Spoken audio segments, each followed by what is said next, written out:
Before we get started, we wanted to thank Liberty Mutual Surety for sponsoring this episode of Let's Get Surety. Liberty Mutual Surety provides contract and commercial bonds for all size companies and contractors around the world. Liberty Mutual is here for you today, tomorrow, together. For more information on Liberty Mutual's breadth of surety products and solutions, visit www.libertymutualsurety.com. Now on to our show. You're listening to Let's Get Surety. Let me hear your bonding talk with Kat Shamapande. Hey everyone, it's Kat Shamapande. Thanks so much for joining us for this episode of Let's Get Surety. I've got with me my co-host, Mark McCallum, CEO of NASBP. Hey Mark, thanks for being on. Hey Kat, absolutely. Love to be here. I know we got a special guest. We do have a special guest. I'm really excited to get to know more about our guest today. We've got with us Neil Shah, President and CEO, Construction Financial Management Association, which you may also know as CFMA. Thanks for being on, Neil. Well, thanks for having me, Kat. Really appreciate it, and really appreciate being with you, Mark, as well. Absolutely. Neil, I know that it's a recent position, more or less, with CFMA. Could you tell us a little bit more of when you joined? Sure. I joined in July of 2023. We had our conference that year in July, so I joined on a Monday. Wow. And on Thursday, I was on an airplane out to Colorado. Trial by fire. Trial by fire. We usually do some governance stuff, as I'm sure a lot of organizations do. So first chance to meet a lot of our executive committee members and 1,700 of my new closest best friends, right, between exhibitors and sponsors and registration folks. So it was quite an experience. I walked away with the realization, something I knew going into it, but coming out of it, it brought to life the highly engaged membership that we have at CFMA. We've got about 10,000 construction financial professionals. And the energy from our conference was, you can definitely feel the commitment, the passion, the support that the organization has from the community. And the content was great too. So it was quite an enjoyable start to my career at CFMA. Yeah. Well, we know CFMA is a special organization and feel like we've had a special relationship over the years. Definitely. I know we'll talk a little bit more about that in just a few minutes, but why don't you tell us a little bit about what you were doing before you came to CFMA? Sure. Do you want the long version or the short version? No, I'll give you a 2-minute elevator pitch. So I'm an aerospace engineer. Okay. I grew up wanting to be an astronaut and was in the Air Force ROTC wanting to fly jets. I ended up doing neither. I ended up working for an aircraft engine company, which was fantastic experience, managing a fleet of aircraft that United Technologies and Pratt & Whitney owned. From there, I left to join a facility management startup, which was kind of similar business, right? In a fleet of aircraft, you go from station to station with a portfolio of buildings. The mechanics go from building to building. So ultimately, it was about the same science and life cycle costs. We grew that business over 6 years and sold it to an energy services company out of Houston that shall remain nameless. But it was quite an experience for us. And, from there, I worked for a whole bunch of different emerging growth companies. And in 2010, I got a call to join, or at least interview, and then I ultimately joined the Royal Institution of Chartered Surveyors. 4 words that mean nothing to us in the United States. But it's a 155-year-old professional body that is for people in the built environment, dirt to disposition. Right. And I had spent 13 years there and really felt that, I wanted to take up the challenge of leading an organization and being ultimately the person that's helping drive its strategic plan outcomes. Although great experience at RICS, when CFMA came calling, I jumped at the opportunity. But it sounds like you got a really good grounding in the construction and the issues with the built environment and everything. Perfect training for your current position. Absolutely, Mark. While we had land surveyors and brokers and valuers and investors, the construction sector within RICS anywhere in the world was going gangbusters over the last 10 years. So crane count has been up, development all over the world. In North America, part of my remit originally was the Americas. I have to tell you, the U.S. has the largest built environment in the world, and we continue to be a safe haven for capital invested in new projects by sovereign entities and private funds from everywhere. Right. So, as I alluded to earlier, CFMA is near and dear to our hearts at NASBP. We have a number of our members who are also members of CFMA, and it makes such perfect sense to have that relationship as your members are focused on the financial health of their construction companies, and you have other members who provide services, and we have that similar mission in the surety space and understanding financial health, among other things. So what a nice fit. And we seem to have a lot of commonality. So I would love to know kind of like, are you at the point where you've mapped out a strategic plan, or what are some of your focuses in the future? It's interesting that you say that, Mark. I joined, we were probably halfway through a 5-year strategic plan. Okay. Oh, okay. We've got, in that plan, 5 strategic goals. One is around advancing the industry and really, furthering the cause for construction and partnering with other organizations like NASBP to do that. So for me, that's a big part of where I want to help drive CFMA's positioning, because we do develop members and stakeholders. We do a really good job of providing construction accounting, construction finance content, and thought leadership to them. As I talked about engagement before, building an inclusive community is another one of our goals, but that engagement model is so strong. I think advancing the industry as one of those goals is something that we want to do in partnership with other industry bodies, because we can go somewhere fast by ourselves, but if we want to go somewhere far, we got to do it together. Mm-hmm. And that's part of what we want to do, is build out that ecosystem, not only of the core general members of CFMA, who are general contractors, specialty contractors, heavy highway, residential, etc., but that whole ecosystem includes accounting firms, includes sureties, includes insurance, includes ERPs and fintech and HR and legal, and really be able to say, you know what, construction is a vibrant industry. It's going to continue to grow, and it's going to continue to have an impact on the economy.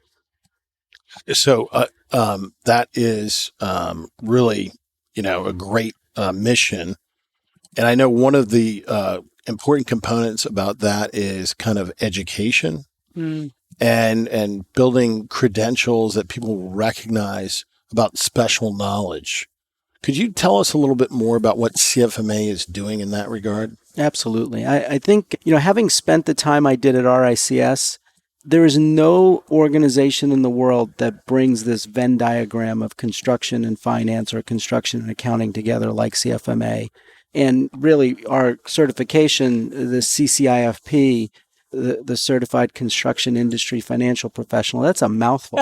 But the CCIFP is our designation to really differentiate those individuals that really understand the body of knowledge around construction accounting, around HR, risk management, all those things that differentiate them.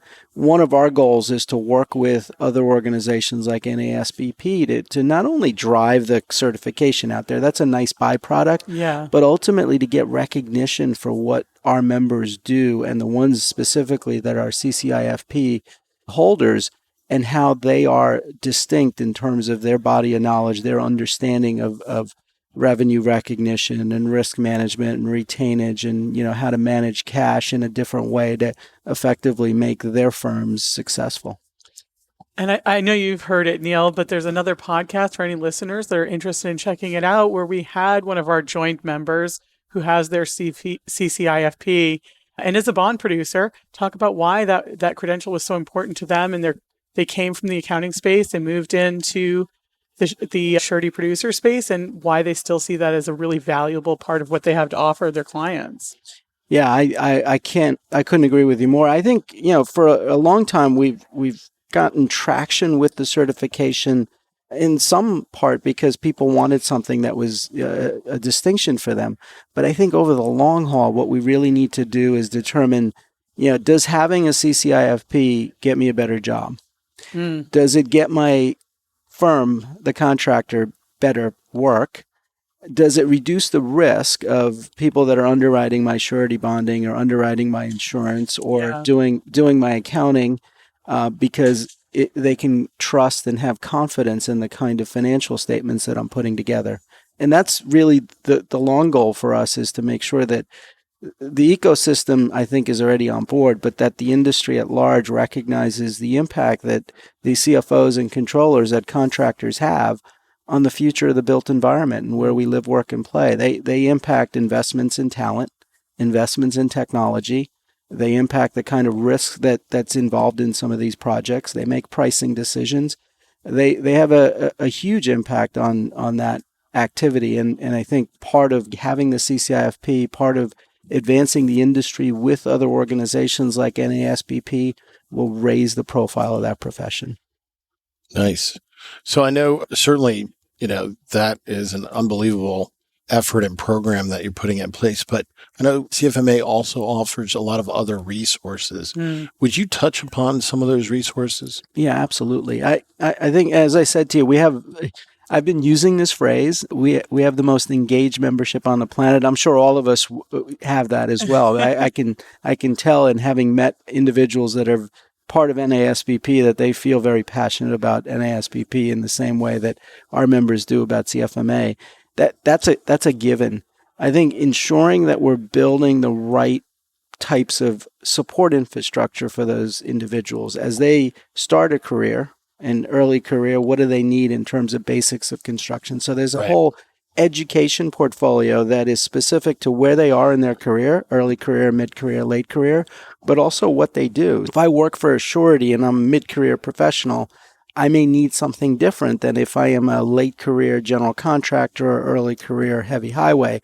So ensuring that our education content maps to that, but then we also offer some additional kinds of, I want to call it support infrastructure, but we have content that allows them to really understand what's necessary and what's leading edge in terms of the industry. We have data products like the financial benchmarker and the heavy equipment comparator that provides benchmarks in terms of how you're doing, whether it's ratios, your financial ratios, or it's how your equipment's being managed, to be able to compare to the rest of the world. We put out a Confindex survey, which is a sentiment survey about where construction is headed and how our members, CFOs, and controllers feel about their business. So there's in addition to, engagement opportunities to meet with other professionals, in opportunities to be at conferences, both local, regional, and national, and the education, it's supported by these other products. And again, getting back to that adage about going somewhere far, I think embedding those products into the ecosystem is what's going to really help them develop as support infrastructure, but also create value for members. And those are some of the things that we're going to focus on over the next 12 or 18 months. Yeah, those are great resources, and you're kind of unique in that space too, I believe. I mean, there's not too many places you can turn to find some of that information. Is that available just to members, or do you make it more broadly available? And how would people go about getting that information? It's a great question.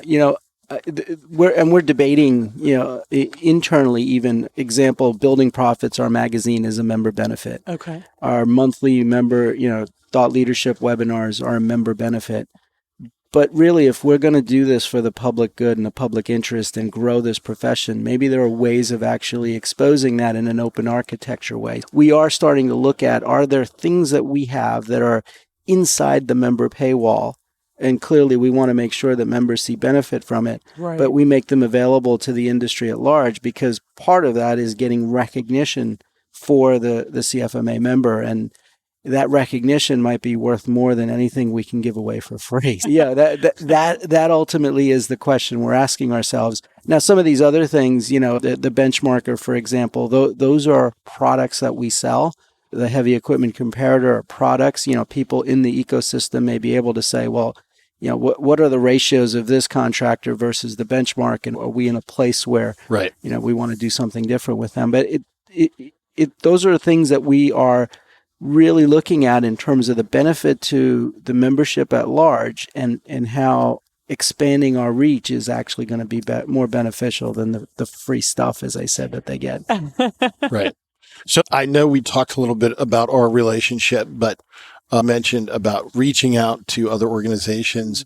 We have a lot of wonderful relationships as well, one being Associated General Contractors of America. Now, I know you also have a very good relationship with that group, and don't you do something special with them as well? We do. The Construction Financial Management Conference in Las Vegas has been running for 25 years, and that's a partnership that CFMA and AGC have had. It's really unique in terms of, bringing owners and financial professionals together in one environment and really talking about the financial management issues and opportunities there are.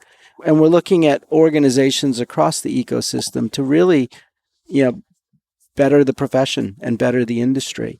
So ways of doing that, whether it's with, accounting professionals, whether it's with insurance and surety professionals, whether it's with tech firms, just bringing them together in that ecosystem will help us achieve one of our strategic goals, which is build an inclusive community, but more importantly, advance the industry further through thought leadership. Right. Well, I love that thought leadership. Yeah. And one of the ways that we've interfaced in the past is, I'll just use the term issue advocacy.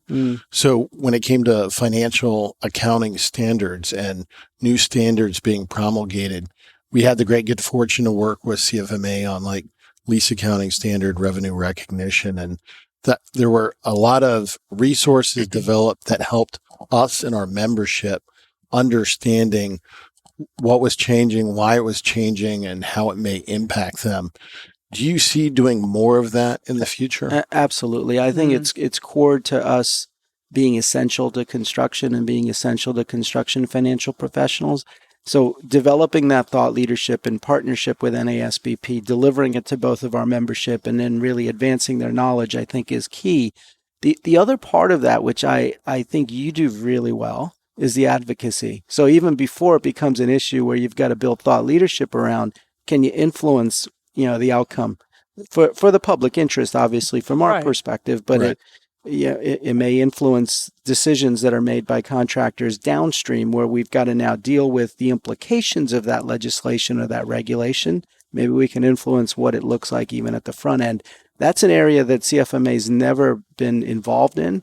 I think, keeping members happy through engagement, building their knowledge and practice standards through education, those are two strong pillars. The third one about building the brand has to be supported by the things that we're advocating for the profession. And if I were to lay out a game plan for the next tranche of our strategic plan, I think it's probably an area that we want to focus on. Well, I love to hear that because, to benefit the health of the construction industry, we need more voices, and then we have a louder voice. So I think that would be terrific. Anything we could do to assist in that regard, we'd love to. And NASBP, in partnership with other organizations, does that quite well, and it's something that, we can learn from.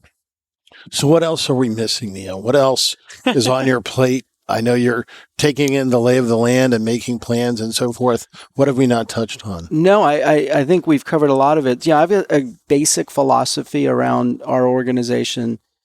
Clearly retention and growth are important factors. Right. It creates the capacity for us to invest back in the profession. Happy members stay members is a principle that we want to put in place. But happy members also get new members, right? Ultimately, you're not only going to be loyal, but you're going to advocate for the organization that you're part of. And then the third piece of that puzzle, which is hugely important to me, is happy team makes members happy, right? We've focused a lot on employee engagement, on understanding kind of what makes people tick, what kind of culture and environment do we want to create, is there an office? How do we work in an office? How do we work remotely? How do we build that team so that we're all focused on those same goals to help drive the outcomes that will keep members loyal and make them advocates and brand ambassadors for the organization? Yeah, absolutely. That's good stuff. It is. I mean, it's great to learn more about you, Neil, learn about CFMA, where you are now, what your current goals are, and where you're planning to go in the future. We're excited to be your partner in this and work with you, and hopefully we can have you back on the podcast after you've been with CFMA a bit longer and tell us how far you've gone. Kat, I'd love to do that. Thank you so much for having me. And again, I'm really, really grateful to be your partner. Thanks so much. You've been listening to Let's Get Surety, brought to you by the National Association of Surety Bond Producers. For more information about the NASBP and its members, Visit nasbp.org. Before we go, we just wanted to thank Liberty Mutual Surety again for their generous support in supporting this episode of Let's Get Surety. Liberty Mutual Surety provides contract and commercial bonds for all size companies and contractors around the world. Liberty Mutual is here for you today, tomorrow, together. For more information on Liberty Mutual's breadth of surety products and solutions, visit www.libertymutualsurety.com.